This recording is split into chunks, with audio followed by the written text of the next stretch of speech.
I'm basically going to be looking at 4 topics quickly. The first is BPM, or beats per minute. The second is a question of bass, low-end frequencies. The third is tones and rhythms. And the fourth is a question of trance. Okay, so it's a quick intro. Yes, how and why do we like music so much? What makes music so special to us human beings? I mean, there's always one person in a group that says they don't like to listen to music. Maybe so you know who you are. But the vast majority of people, for us, music seems to do something special to our brains. It seems to change something within us. It seems to take us somewhere, maybe to a different consciousness. So what is this? For example, maybe we're watching a movie, right? And the actors are amazing. The dialogue is so good. And we feel the drama, the emotion of the movie. But then if you were to take away the soundtrack, if you take away the background music, the BGM that's there, you don't feel anything. You don't feel the emotion at all, even though you're still watching the same actors and it's the same story. Or for another example, let's say you're at a dance party and the DJ starts playing your song and you're like, that's my song. You just cannot stay sitting down. You have no choice. You have to get up. Your limbs start moving automatically and you get up and you start dancing. You don't care how other people see you. You're in another place mentally. You're just free. And then the DJ changes the song and you're like, oh, I want to keep dancing. And then you try, but you can't. The new song, you just don't like it. Something about the beat, you don't feel it. And a few seconds later, you just have to sit down because you don't feel it, right? So science doesn't really have all the answers of what music does to our brains and our bodies. But there's something about a combination of different frequencies and different materials and rhythms that really can take us to a special place. So I want to give you a couple of clues, a couple of ideas, and also raise a couple of questions as to how music can play such an important role in our lives.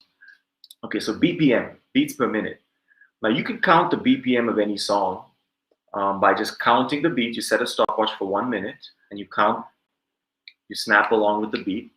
And then after 1 minute, you write down the beats. And you can do the same thing with your own pulse, with your own heartbeat, your own body, right? So this is one question. People think that based on your own speed, your own tempo, the processes within your body, based on that, we connect with certain types of music, right? And what kinds of music do you choose to listen to when you are, after you've worked out or while you're working out or while you're resting, right? What speeds correspond to the processes that are happening within your body? And then there's a question also of, are we choosing to listen to those musics, or has our body been conditioned through all of our years of living and also through evolution has it been conditioned by these different BPMs of music and by different rhythms, BPMs of rhythms around us in our environment, right? Leads to another question of how has music helped us evolve as human beings? Because we have a lot of information that music maybe predates language. So how has music created us, in a sense? Second thing, bass. Now, before the 20th century, we did not have electronic amplification. Right? To hear bass, you had to create an echo chamber that was made of wood or something and basically put your head inside. Think of a cello or an instrument with a large reverberation. But now you have these big sound systems where you have large speakers, all different frequencies. And if you talk to the people that build these sound systems, they'll say there's a certain configuration that bass speakers need to be placed generally in the bottom. It's these large speakers with these scoops to enhance the frequency. And they need to be placed on the bottom. They need to be stacked on the bottom of these sound systems. And then you have the highs and the mids stacked in a certain configuration above. So why this? Why only this works? They say, no, there's only a certain configuration that works in the architecture of these sound systems. So this raises the question, does it matter where the frequencies hit us? Certain frequencies are hitting us high, certain frequencies are hitting us low. Now, I thought that we listen to music through our ears. Why is it that this matters, where the frequencies are hitting us in our body, which again, these frequencies are coming in different tempos through these sound waves. Quickly, tones and rhythms. People think there are melodic instruments, like say the flute, and rhythmic instruments, say like the drum. But if you take this, for example, based on where I'm hitting it, I'm getting different tones. So this is technically a rhythm. I'm just playing a rhythm, but I'm getting different tones. And the same way,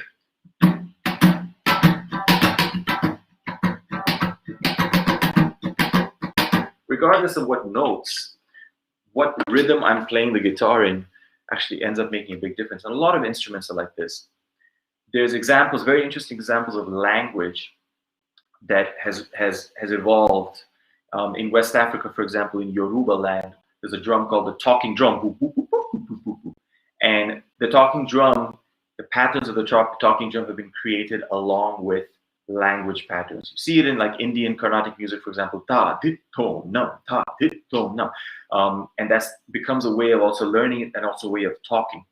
But there are examples of hidden languages that were created. And the last thing I wanted to point out was something called trance.